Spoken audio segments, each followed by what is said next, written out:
big US tech companies have huge cash balances, so they're getting 5% where they were before getting nothing.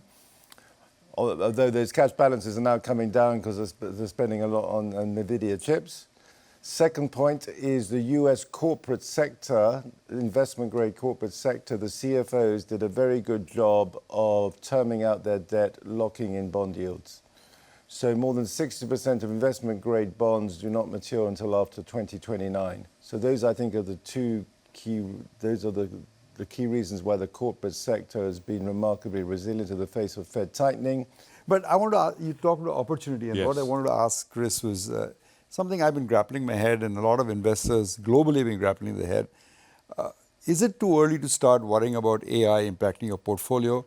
And how would you change your portfolio, alter your portfolio, looking at the advancement of AI? Would you get something out, put something new in? Could you just give us some of your insight? No, but like global portfolio is a good example because I wasn't positioned for AI when I launched it. So what I've done with AI, I'm viewing AI as a picks and shovels play, to use a mining sector analogy, because NVIDIA is the ultimate picks and shovels play because everybody has to build their machine learning capacity. So I've just basically got in my portfolio what I call AI infrastructure plays. So maybe it's going to be a 3-year capex cycle for everybody to build their AI capability. We're approaching 1.5 years so far. But at some point, we have to take a view on whether all this investment is going to lead to monetization. Frankly, I have no view on that. Neither do we. But at some point in early 2025, one's going to have to take a view. But it's more than just building up AI infrastructure. Because when I was in Taiwan last November, which is the other big performing market this year in Asia, I first heard this term AI edge. So what is AI edge? AI edge is AI capabilities going on devices.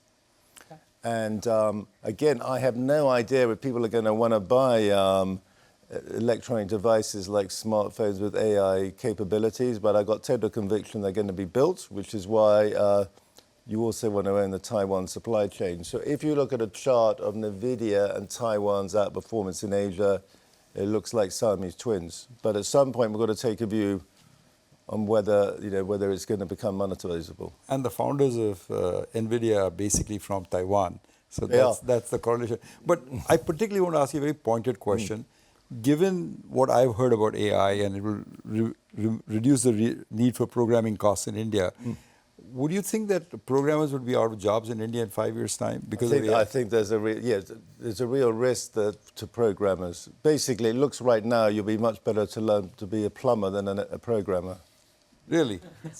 Well, we've got someone who's been tracking the IT sector for a long time here. What do you say? So, Nilesh, I want to ask you, Chris spoke about looking at EMS as a space to further add into his portfolio. You've had a fair share of luck with the EMS companies. You've made a lot of money as well. Share your experiences on buying into EMS stocks, and are they now richly valued at this point in time? Well, I think, Nimish, the big thing is that obviously as long as earnings keep going and if you see earnings growth of 30 to 40%, that doesn't become a reason for the bull market and them to stop. But I probably want to take Chris's views here. Chris, EMS has been a very, very big part of success stories of a lot of other economies at different points of time. Japan, South Korea, maybe China. Could you share some experiences you've had with that EMS space, how big that has become? Because that will be a big pointer in terms of where the EMS opportunity in India could really become. Well, I think on India, I always already positive long-term in India without the manufacturing story. So to me, this whole China plus one development is just icing on the cake for the Indian macro story. So I think there's two key prerequisites for this story. One is you have these PLI policies set in place, which seems to be very sensibly constructed. So that policy exists. But you also, the other half, you do have this practical need for people to diversify out of China. Apple remains the best example.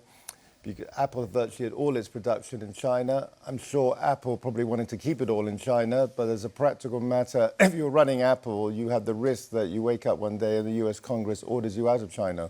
So I think nothing, regardless of who wins the election, This China 1+1 capability remains in place. And also, I think the disruptive effect of Chinese competition on Indian manufacturers seems to have reduced dramatically. So that creates a long runway.